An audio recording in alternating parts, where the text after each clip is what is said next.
Okay, good morning history buffs, history lovers. Welcome sa isang bagong episode ng History by Bike. Nandito tayo ngayon sa Calamba, Barangay Uwisan, at binabaybay natin yung Laguna de Bay or Laguna de Bay. So yun ang i-discuss natin ngayon para sa episode natin. Bago natin simulan yung episode, huwag kalimutan mag-like, mag-share at mag-subscribe sa aking YouTube channel. So tara, simulan na natin ang Laguna de Bay episode.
So ito, magtra-transition na tayo ngayon from yung City of Calamba to City of Cabuyao. So ito yung boundary marker o yung arch ng Barangay Uwisan. So tumawid na tayo sa Barangay Mamatid ng Cabuyao. At merong matatagpuan dito na public area, Puruntal Park ang tawag sa kanya. So part siya ng shoreline ng Laguna Lake. Yun yung papasokan natin ngayon dito. Yan. So nakapasok na tayo dito sa area ng Puruntal Park. So bandan dyan lang sa dulo nya makikita na yung Laguna Lake or Laguna de Bay.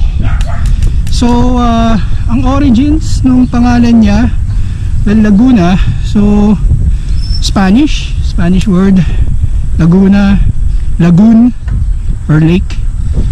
So yung sumunod na mga salita, de Bay or Bae is yun yung bayan doon sa may sa Pangpampang,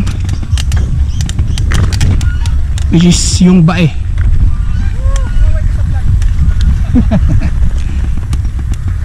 Yan. So madalas ako magpunta niyan dito. Yan yung Talim Island pala. So yun yung pinakamalaking isla dito sa Laguna Lake. Pero marami pang iba ng mga isla na matatagpuan dito. Bukod dyan, sa tabihan ng Talim Island, nandyan yung Malahi Island or Malaki Island, which is yun yung sinasabing Alcatraz natin nun ng Pilipinas. Siya, ang facility na yon, doon nilalagay yung mga criminals ng US military noon nang nagpunta sila dito. And isa pang island dyan is yung banda doon, which is yung Calamba Island Resort siya ngayon. So ito yung shoreline ng Laguna Lake dito sa Mamatid. Yan, yung isda sila. Yan. So yun yung Mount Makiling, Mount Banahaw. So yun yung mga geological features na makikita dito sa Laguna Lake. Siya ang largest freshwater lake sa bansa natin. And regarding dun sa origins din nga pala niya is ang Laguna Lake ay volcanic din yung origin, kasi dyan sa dulo ng Talim Island Meron dyang Maar volcano. So low relief na volcano. At doon sa may kabila, sa may Hala-Hala, yung Mount Sembrano, merong mga solfatara fields doon. So meron pang nag-i-issue ng mga gas dun sa parte na yan, Hala-Hala.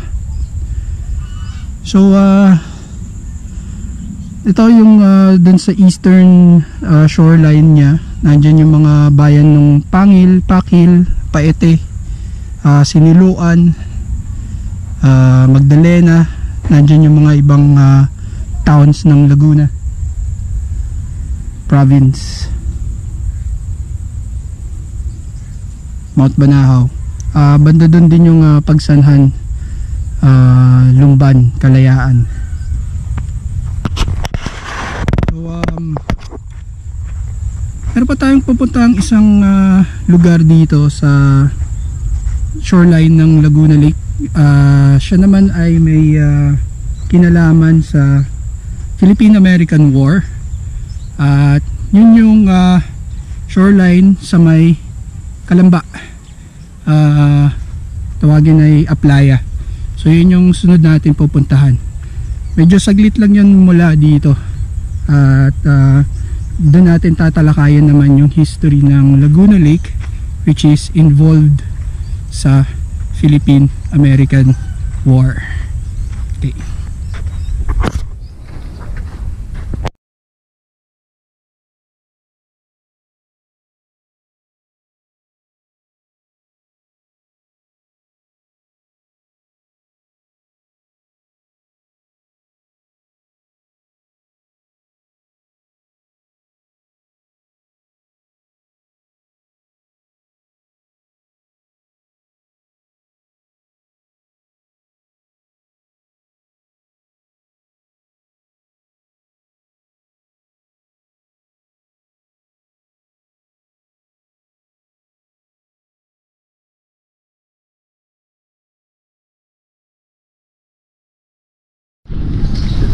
Okay, so tumawid na ulit tayo sa bayan ng Kalamba, at papunta na tayo ngayon dito sa lakeside na kung tawagin ay ang Aplaya.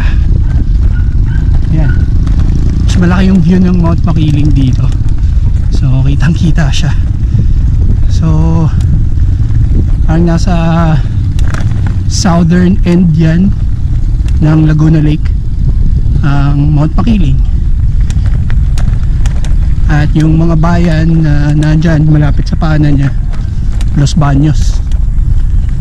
So ito, malaking sign, Kalamba.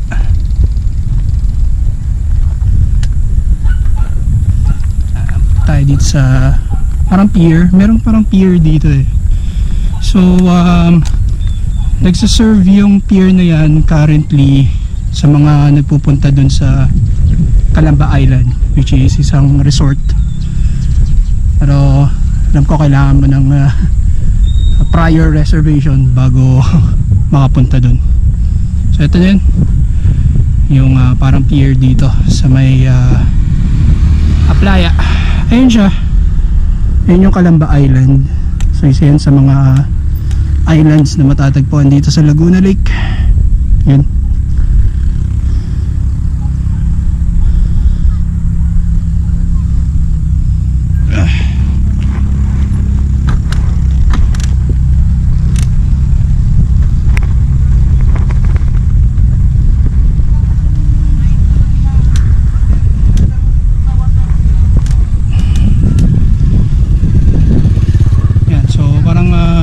Public area din siya. Dami mga tao dito.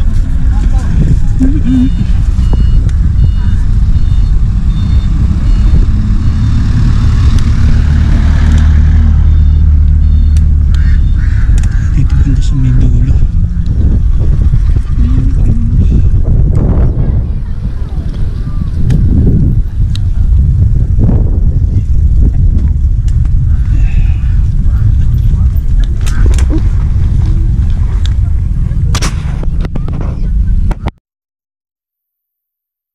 Yan, okay, so ito yung edge ng Laguna Lake. shoreline niya dito sa may Calamba.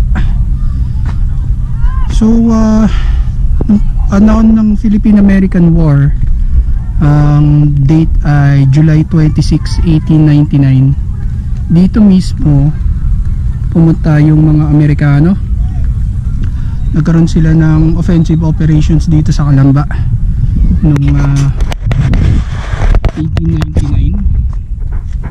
At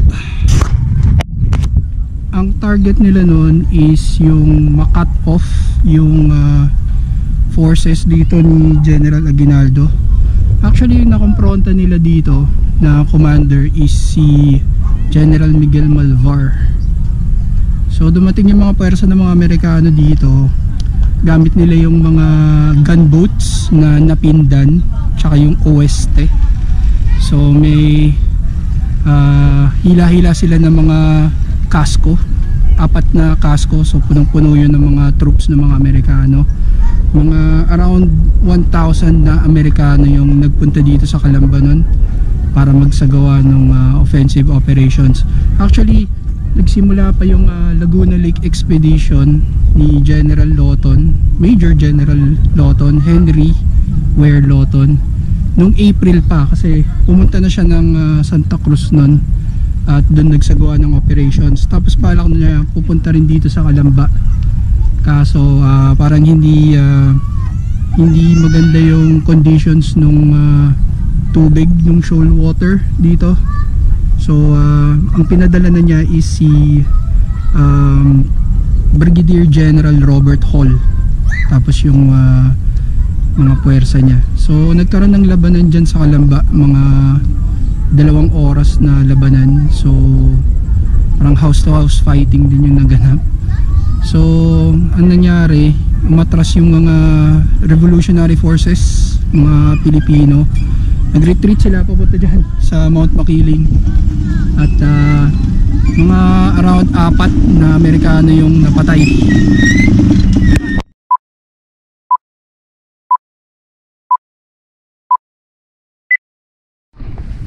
Yun, so mga around 4 na mga Amerikano yung namatay. Mga 7 daw yung wounded. So kinabukasan, July 27,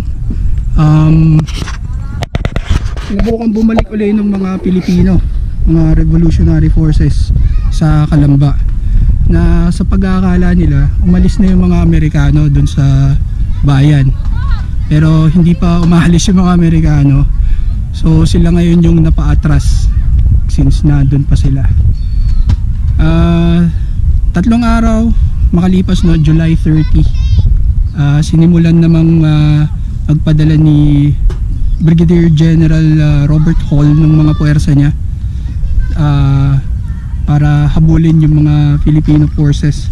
So na-encounter nila yon since gumawa na rin ng mga trenches yung mga Pilipino. So yun yung usual mode of warfare na alam ng mga Philippine Revolutionary Forces.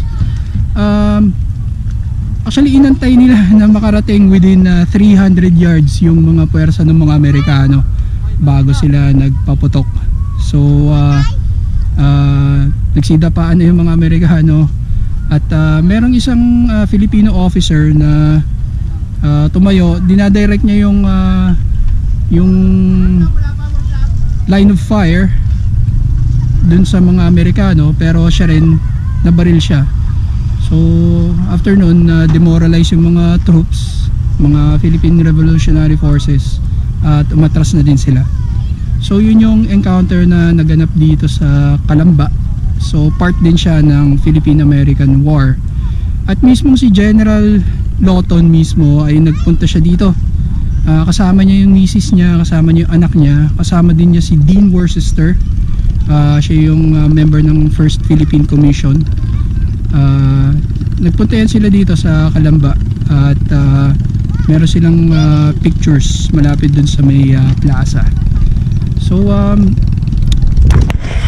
regarding sa Laguna Lake, ayan, hanggang ngayon marami pa ring agricultural activities yung nagaganap dito. So yun nga pala, bandang Los Baños na yun, yun yung Tadlac Lake or Alligator Lake kung tawagin yung area na yun. Banda dun yung Los Baños. So nung Spanish period, ang tawag dyan is yung Barrio Mainit. Na-discover siya nung mga Kastila na marami siyang hot springs.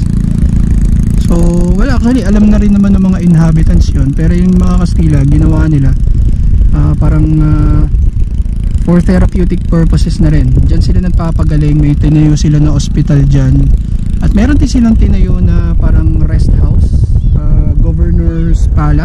Governor General's Palace dyan sa may Los Baños. Parang retreat house nila yan dyan. So noon merong mga barko yan dito na dumadaan na ang tawag ay vapor.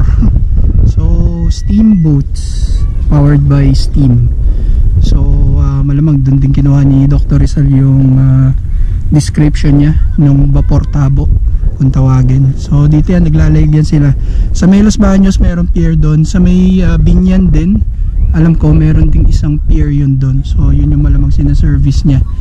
Tapos sina Rizal, pamilya niya, mga deboto yan sila nung Birhen dun sa Antipolo. Ang ginagawa naman nila is sumasakay sila ng kasko papunta dun sa Rizal. Well, at that time, nung panahon niya yun, ang tawag dun is yung Morong or Distrito Militar de Morong.